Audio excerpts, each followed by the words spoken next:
చేస్తున్నప్పటికీ అరెస్టులు చేయకపోతే మీ మీద కూడా అనుమాన పడాల్సి వస్తుంది. సో ముందుగా ఈ డిబేట్లోకి ముప్పాల సుబ్బారావు గారికి ప్రముఖ అడ్వకేట్, అలాగే ఉప్పల లక్ష్మణ్ గారు ప్రముఖ అనలిస్ట్, ఇద్దరికి స్వాగతం. అలాగే Mohsin Ahmed Telugu Desam party minority cell leader, వారికి కూడా స్వాగతం. ఒక లేఖ, ఇందులో ఉన్నటువంటి కొన్ని ముఖ్యాంశాలు మీకు వినిపించాలండి. ముందు ఏంటంటే, గత 5 ఏళ్లలో జరిగినటువంటి వ్యవస్థల విధ్వంసానికి నేను సాక్షిని అంటూ ఒక సబ్ రిజిస్ట్రార్ రాసినటువంటి లేఖ.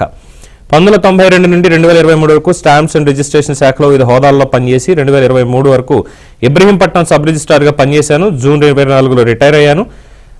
నేను, మా తండ్రి గారు అయిన మధుసూదన్ సింగ్ హిందూ ధర్మ వాదులు, భక్తిపరులైనందున కొల్లూరు మండలం పాపట్ల జిల్లా కొల్లూరు గ్రామంలో శిథిలావస్థలో ఉన్న భవానీమాత ఆలయం మరియు శివాలయ ఆంజనేయ స్వామి ఆలయాన్ని 2011 నుండి 2022 మధ్యకాలంలో దాతల సహకారంతో నిర్మాణం చేశాం. 2019 సంవత్సరంలో జగన్మోహన్ రెడ్డి ముఖ్యమంత్రి అయిన తర్వాత జగన్మోహన్ రెడ్డి బినామీలుగా చెప్పుకోబడిన వైఎస్ సునీల్ రెడ్డి మరియు జగన్మోహన్ రెడ్డి పిఏగా పనిచేస్తున్న కేఎన్ఆర్, చీమకుర్తి శ్రీకాంత్ అను వ్యక్తిని నా వద్దకు పంపి విశాఖపట్నం, విజయవాడ, రాజమండ్రిలో గల 100 కోట్ల విలువ గల భూముల్ని చీమకుర్తి శ్రీకాంత్, అతని 2వ భార్య అయిన టీవీ నటి వనం దివ్య ఎలియాస్ రీతు చౌదరి, అతని కుటుంబ సభ్యుల పేరు మీద రిజిస్టర్ చేయాలని ఒత్తిడి తీసుకొచ్చారు. ఎన్నోసార్లు ఈ పని నేను చేయలేను, నిబంధనలకు విరుద్ధంగా ఉన్నాయని వారికి విన్నవించుకున్నాను. వారు చెప్పిన రిజిస్ట్రేషన్ చేయకపోతే నాపై ఏసీబీ రైడ్స్ చేయిస్తామని, కుటుంబ సభ్యులను వేధించి డాక్టర్ సుధాకర్ లాగే ఆత్మహత్య చేసుకునేలా చేస్తామని చంద్రబాబు నాయుడు అంతటి వారిని తప్పుడు కేసులో, ఏసీబీ కేసులో ఇరికించాము. నిన్ను, నీ కుటుంబాన్ని ఇరికించి నీవు కట్టిన దేవాలయాలు అక్రమాస్తులుగా చూపించి జైలుకు పంపుతామని బెదిరించి నా చేత కొన్ని 100 కోట్ల విలువైన భూముల్ని రిజిస్ట్రేషన్ చేయించుకున్నారు.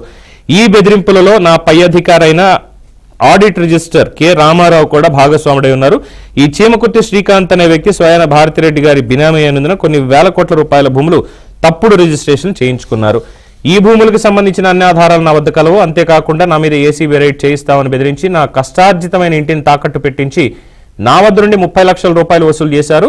చివరకు ఇంకా భూములు రిజిస్టర్ చేయాలని ఒత్తిడి పెరగడంతో నేను ఇంకా తప్పుడు రిజిస్ట్రేషన్ చేయలేను అని చెప్పగా నవంబర్ 17, 2023న నేను ఇంట్లో లేని సమయంలో ఏకధాటిగా నా కూతుళ్ళు, అల్లుళ్ళు, బంధువుల ఇళ్ల మీదకి ఏసీబీ అధికారులను పంపి వారి కష్టార్జితాన్ని నా ఆస్తులుగా చెప్పి ఒప్పుకోవాలని బెదిరిస్తూ నాపై విజయవాడ ఏసీబీ వారు ఎఫ్ఐఆర్ 05 RAC CIU ACB 2023 నమోదు చేశారు. అంతేకాకుండా కొల్లూరులో ప్రజా విరాళాలతో నిర్మించిన దేవాలయం మీద కూడా దాడి చేసి దేవాలయాన్ని కూడా అక్రమాస్తులుగా చూపించి వాటికి సంబంధించిన పత్రాలు కూడా తీసుకెళ్లిపోయారు. ఇంతేకాకుండా చీమకుర్తి శ్రీకాంత్ అనే వ్యక్తి ఏసీబీ వారి నుండి నన్ను కాపాడుతాను అని నేను లేని సమయంలో మా కుటుంబ సభ్యులు నమ్మించి అక్షరాల ₹1 కోటి వసూలు చేశాడు. వారు డబ్బు అప్పు చేసి మరీ ఇచ్చారు. నన్ను గోవాలో నిర్బంధించి హింసించి రావాల్సిన డబ్బు ₹1 కోటి నా కుటుంబ సభ్యుల నుండి వసూలు చేసి వదిలేశారు. నేను హార్ట్ పేషెంట్ అయినందున అనారోగ్యం రీత్యా ఇంతకాలం బయటికి రాలేకపోయాను. ఇప్పటికీ నాకు వైసీపీ బినామీ అని చీమకుర్తి శ్రీకాంత్ నుండి ప్రాణహాని ఉంది. దయగల మీరు ఈ విషయంపై విచారణ జరిపి ఏసీబీ అధికారుల ఒత్తిడి నుంచి రక్షించి మరియు చీమకుర్తి శ్రీకాంత్ పై తగు చర్యలు తీసుకోగలరని వేడుకుంటున్నాను. లాలా బాలనాగధర్మ సింగ్. ఇది వారు రాసినటువంటి లేఖ ముఖ్యమంత్రికి, అలాగే నారా లోకేష్ గారికి. ఏంటి అసలు ఏం జరుగుతోంది రాష్ట్రంలో గత 5 ఏళ్లలో వ్యవస్థల విధ్వంసం? అంటే ఇక్కడ ఒక వ్యక్తిని కాదు, ఒక సబ్ రిజిస్ట్రార్ ఇక్కడ ఇలాగే జరిగింది అంటే రాష్ట్రంలో ఇంకెన్ని జరిగాయి? నిన్న చూసుకున్నాం, తిరుమల తిరుపతి దేవస్థానానికి సంబంధించి ఎన్ని వచ్చాయి. దానికి ముందు ఎలాగా సెకీ అగ్రిమెంట్స్ కావచ్చు, దానికి ముందు ఈ ల్యాండ్కి సంబంధించి జగనన్న కాలనీలకు సంబంధించి ల్యాండ్లలో ఎమ్మెల్యేల పాత్ర ఏంటనే దాని మీద ప్రతిదీ వస్తూనే ఉంది బయటికి. కానీ చర్యలు మాత్రం ఎక్కడ కనిపించడం లేదు. మోషేన్ అహ్మద్ గారు, సో ఇట్స్ క్లియర్ కట్, మీకంటూ ఒక కంప్లైంట్ వచ్చింది మీ ప్రభుత్వానికి, పూర్తి స్థాయిలో దానికి సంబంధించినటువంటి డాక్యుమెంటేషన్ కూడా పబ్లిక్ డొమైన్లోకి వచ్చేసింది. చర్యలు ఎప్పుడు తీసుకుంటున్నారు అనేది మీ మీద ఉన్నటువంటి ప్రధానమైనటువంటి ప్రశ్న. So me opening statement please.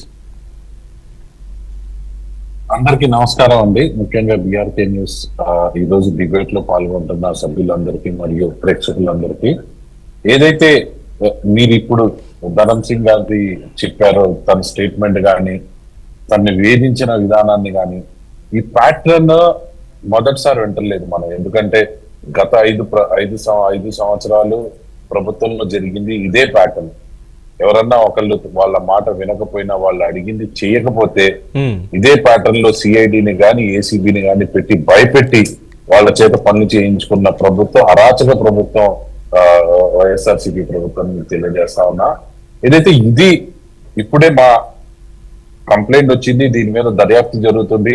తప్పనిసరిగా వాళ్ళలాగా అడ్డగోలుగా అయితే ఏది చెయ్యి ఈ తెలుగుదేశం పార్టీ ఈ కూటమి ప్రభుత్వం చేయదు కాబట్టి తప్పనిసరిగా విచారణ చేసి దీంట్లో ఎంత పెద్దవాళ్ళు ఉన్నా వాళ్ళని ముందుకు తీసుకొచ్చి కటకటాల వెనకాల పెడతామని తెలియజేస్తా ఉన్నాను. అలాగే ఈ ఒక్క కేసునే కాదు, తెలుగుదేశం పార్టీ గత 4-3 సంవత్సరాలుగా ల్యాండ్ స్కామ్లు జరుగుతా ఉన్నాయి.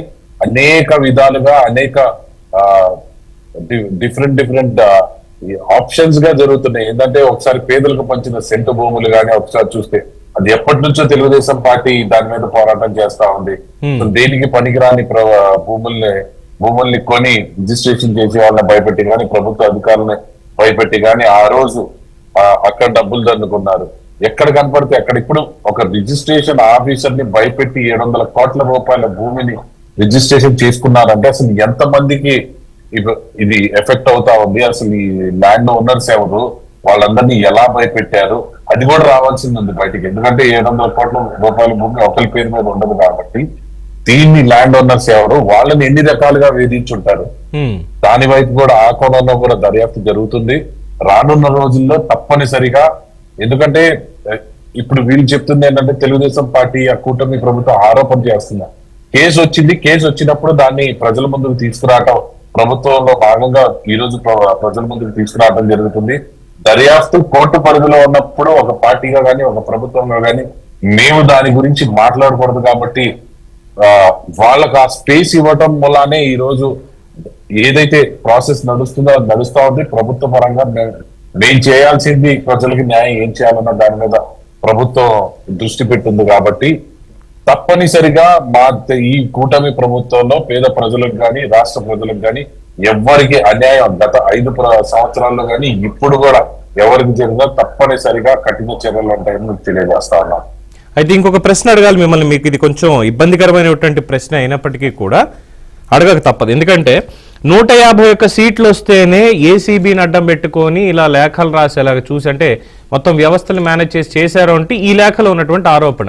అలాంటిది ఏకంగా 164 సీట్లు వచ్చి భారీ అంటే అతి భారీ మ్యాండేట్ ఉన్నటువంటి మీ తెలుగుదేశం పార్టీ మరి గత 5 ఏళ్లలో పడినటువంటి ఇబ్బందులు, అలాగే జనసేన మీద జరిగినటువంటి దాడులు, వీటన్నిటిని పెట్టుకుని పైకి మేము అమాయకుల్లాగే ఉంటాం, మేమేమి చట్టాన్ని దాటి వెళ్ళం, మేము చట్టపరంగానే చేస్తామంటే ఎందుకు నమ్మాలి?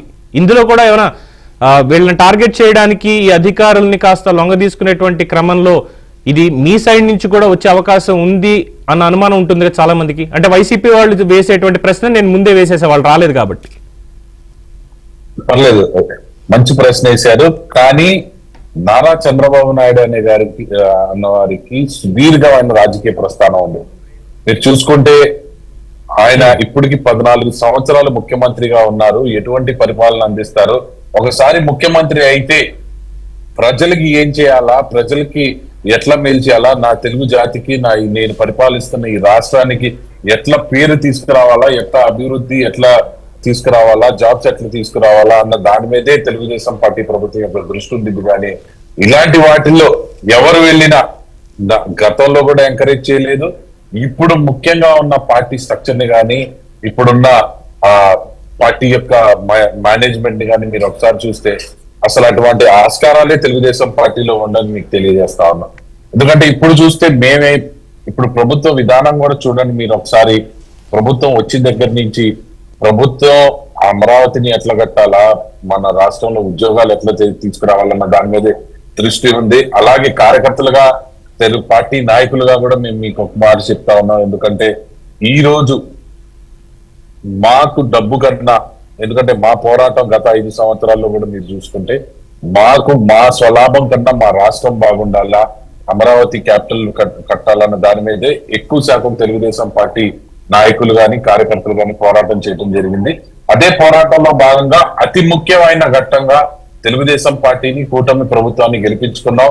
అది మాకు అత్యంత సంతృప్తి కల్పిస్తుందని మీకు తెలియజేస్తా ఉన్నాం.